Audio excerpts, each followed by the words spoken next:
Hi, subscribe and share to our audio mastering podcast. We summarize and give you an objective advice about music mastering. Today, we're going to be diving into something pretty interesting. It comes from this video. It's by Sage Audio. And it's called Once You Know This, Mixing Music is So Much Easier. And it's all about how we can reframe the way that we think about frequency ranges when we're mixing. So, yeah, how we typically break things down into those like broad categories like sub, low, mid, high, and so on. Well, this approach kind of argues that those broad categories can sometimes hold us back from making really precise mixing decisions. So instead of thinking in those like super broad terms, this video suggests that we think about the frequency response of any sound in 4 parts. And this goes for whether it's an instrument or a vocal. So the first part is the fundamental frequency. And the fundamental frequency is essentially the root note of whatever it is you're listening to. It's a single frequency that has the highest amplitude. So like, for example, if you play an A1 on a bass guitar, that fundamental frequency is 55 hertz. Then we have the harmonics. And these are multiples of that fundamental frequency. And they're what really give a sound its richness and complexity. So if we take that same example of that A1 at 55 hertz, the harmonics would be 110 hertz, 165 hertz, 220 hertz, and so on. Now we can take these harmonics and we can divide them up even further into 2 different categories, harmonious and disharmonious. Now the harmonious ones are the ones that are exact multiples of the fundamental.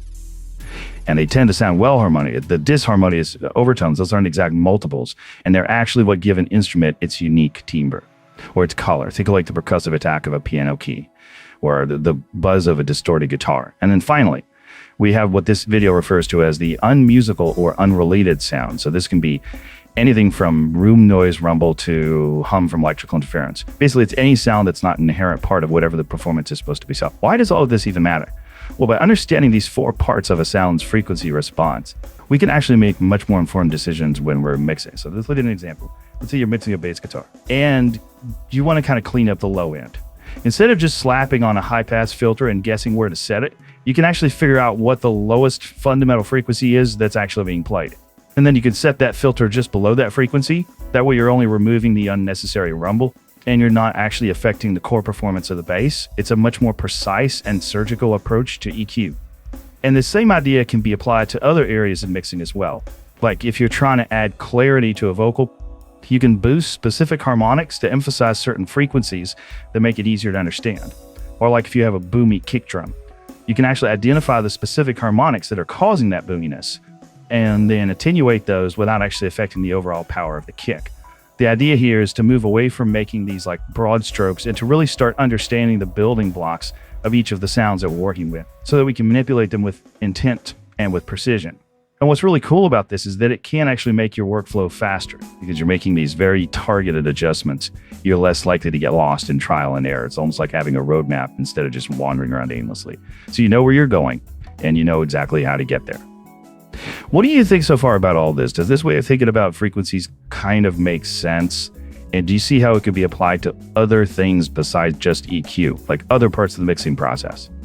I think this concept can go way beyond just EQ, and it really starts to shine when we think about things like compression and saturation. You know, both of those processes can actually create new harmonics, which can either really enhance the mix or they can make it super muddy. And it really just depends on how they're applied.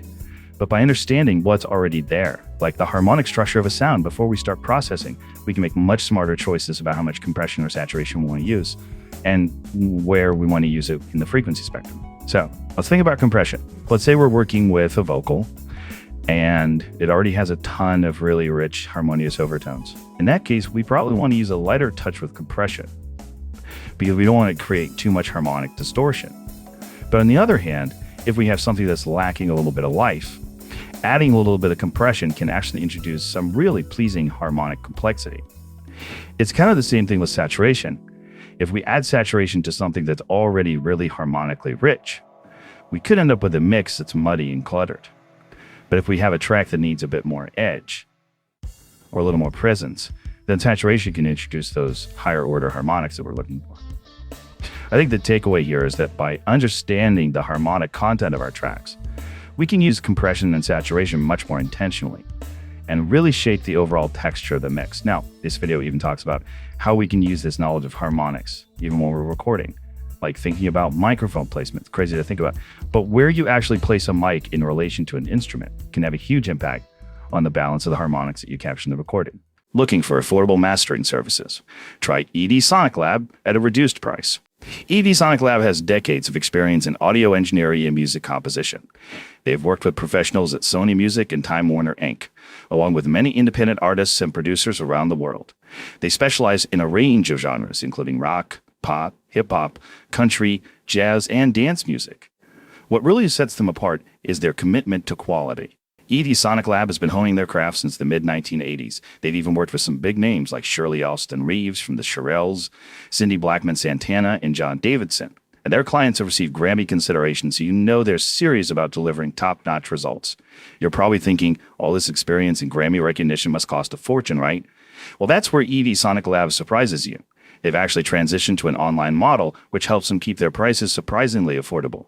Equipped with top-of-the-line gear, think classic ADDA converters by Lavery Blue, a Dangerous Music D-Box Plus for summing and monitoring, and even a Dangerous Music Source for additional monitoring. They haven't skimped on anything. And for the audiophiles out there, they have a 3x Genelec monitoring system, 2 Pultec-style EQs with custom modifications, and a Flock Audio 64-channel computerized analog patch-based system. It's a serious setup designed to get the best possible sound out of your music. But they don't just stop at mastering. ED Sonic Lab offers a whole range of services like audio editing, restoration, mixing, and even vocal tuning. They can even help you with things like getting your music ready for digital distribution. It's like a one-stop shop for all your audio needs. And if you're still not sure, they offer demo discounts. You can try them out before committing to a full project. So if you're serious about taking your music to the next level, but need to keep an eye on your budget, ED Sonic Lab is definitely worth checking out. You can find them online or give them a call to discuss your project. Just email us at mastering@edsoniclab.com to get your exclusive discount today. Back to our video. So, for example, if you're recording an acoustic guitar and you place the microphone closer to the sound hole, that's going to emphasize those lower frequencies in the fundamental.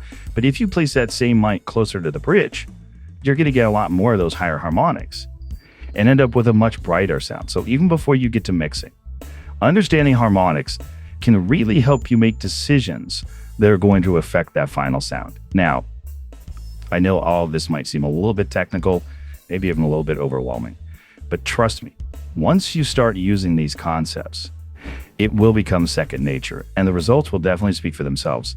Instead of making these really broad EQ adjustments, or just adding compression and saturation blindly, you're going to be able to pinpoint the exact frequencies that need your attention and manipulate them with a lot more precision.